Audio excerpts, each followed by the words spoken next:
வணக்கம் நேயர்களே. ஃபீபாவின் இன்றைய காலை தியானத்திற்காக உங்களை அன்புடன் வரவேற்கிறேன். ஃபீபா நேயர்களுக்கு அன்பின் வாழ்த்துக்கள். இன்றைக்கு 1 தீமோத்தேயு 2வது அதிகாரம் முதல் 5 வசனங்களை நாம் வாசித்து தியானிக்கலாம்.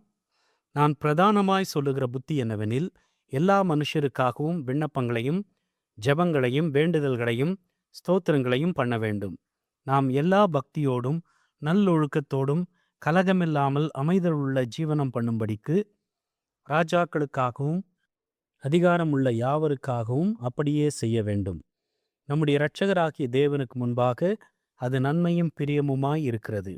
எல்லா மனுஷரும் ரட்சிக்கப்படவும் சத்தியத்தை அறிகிற அறிவை அடையவும் அவர் சித்தமுள்ளவராயிருக்கிறார்.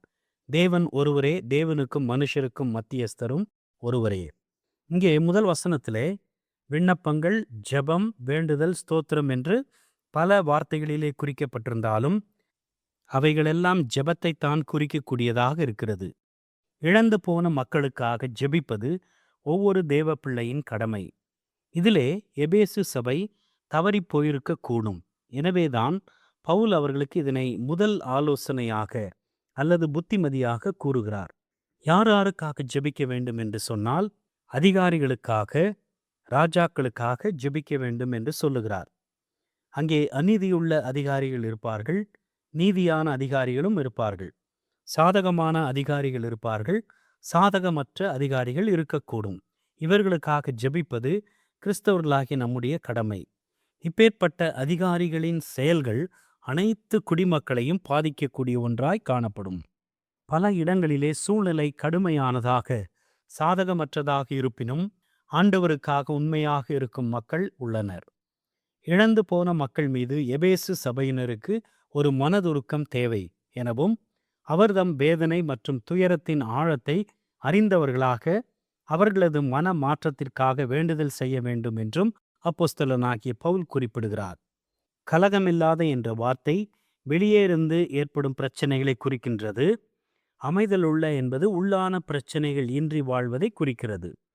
நமது நீதி நிறைந்த பக்தியான வாழ்க்கையின் மூலமாக உபத்திரவம் வந்தால் பரவாயில்லை. அதிகாரத்துக்கும் அரசுக்கும் கீழ்ப்படியாததினால் வருவதாக இருக்கக்கூடாது. பக்தி என்பது கள்ளப்போதகர்களால் பாதிக்கப்பட முடியும். அனைத்திலும் சரியான மனப்பான்மை உள்ளவர்களால் தேவனுக்கு முன் நல்நடக்கை கொண்டவர்களாய் காணப்படுதல் அவசியம். நல்லொழுக்கத்தோடும் என்று சொல்லப்படுவது மனிதருக்கு முன்பாக பரிசுத்த நடத்தை கொண்டவர்கள். இங்கே 2 காரியம். ஒன்று, தேவனுக்கு முன்பாக வாழுகிற ஒரு நல் நடக்கை. இன்னொன்று, மனிதருக்கு முன்பாக நல் நடத்தை கொண்டவர்களாய் வாழ்வது. இந்த 2மே கிறிஸ்தவர்களுக்கு அவசியம் என்று சுட்டி காட்டுகிறார்.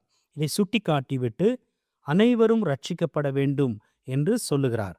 அனைவரும் ரட்சிக்கப்பட வேண்டும் என்பது தேவனுடைய சித்தமாய் இருக்கிறது.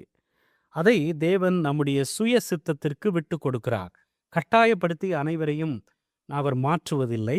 நம்முடைய மனசாட்சியின்படி, நாம் நம்முடைய சுய விருப்பத்தின்படி அவரை ஏற்றுக்கொண்டு அவரை சார்ந்து அவரிடத்தில் அண்டிக் கொள்ள வேண்டும் என்பது தேவ விருப்பம். எல்லாரும் ரட்சிக்கப்பட வேண்டும். அதே நேரத்தில் எல்லாரும் கீழ்ப்படிவதில்லை. ஏனென்றால் அவரவர்கள் பாவத்தை துணிகரமாய் தெரிந்து போவார்களானால் அவர்களை மீட்டு கொள்ள முடியாது, அவர்கள் ரட்சிக்கப்பட முடியாது. ஆனால் ரட்சிக்கப்படுவதற்கான எல்லாவற்றையும் தேவன் நிறைவேற்றி முடித்திருக்கிறார். எப்படி? 5வது வசனம் சொல்லுகிறது, தேவன் ஒருவரே, தேவனுக்கும் மனுஷருக்கும் மத்தியஸ்தரும் ஒருவரே என்று நாம் பார்க்கிறோம். நமக்காக தேவனிடத்திலே பரிந்து பேசும்படிக்காய் ஒருவர் தேவை. நமக்காக, நம்முடைய பாவங்களுக்காக மன்றாடக்கூடியவர் ஒருவர் தேவை. அது யார்? அது நம்முடைய ஆண்டவராகிய இயேசு கிறிஸ்து. அவர் எவ்வாறு இதை நிறைவேற்றினார் என்று பார்த்தால், எபிரேயர் 7வது அதிகாரம் 26வது வசனம், பரிசுத்தரும் குற்றமற்றவரும் மாசில்லாதவரும் பாவிகளுக்கு விலகினவரும் வானங்களிலும் உயர்ந்தவருமாயிருக்கிற இவ்விதமான பிரதான ஆசாரியரே நமக்கு ஏற்றவராயிருக்கிறார். 27வது வசனம், அவர் பிரதான ஆசாரியர்களைப் போல முன்பு சொந்த பாவங்களுக்காகவும் பின்பு ஜனங்களுடைய பாவங்களுக்காகவும் நாடோறும் பலியிட வேண்டுவதில்லை. ஏனெனில் தம்மை தாமே பலியிட்டதினாலே இதை ஒரே தரம் செய்து முடித்தார்.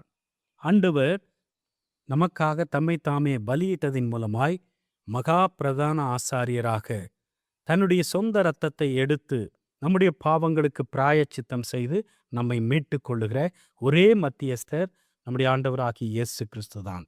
எனவே அவர் செய்த அந்த நற்கிரியின் புண்ணியத்தின் மூலமாய், அவருடைய தியாகத்தின் மூலமாய், அவருடைய அர்ப்பணத்தின் மூலமாய் தேவனை அண்டிக் கொள்வோம்.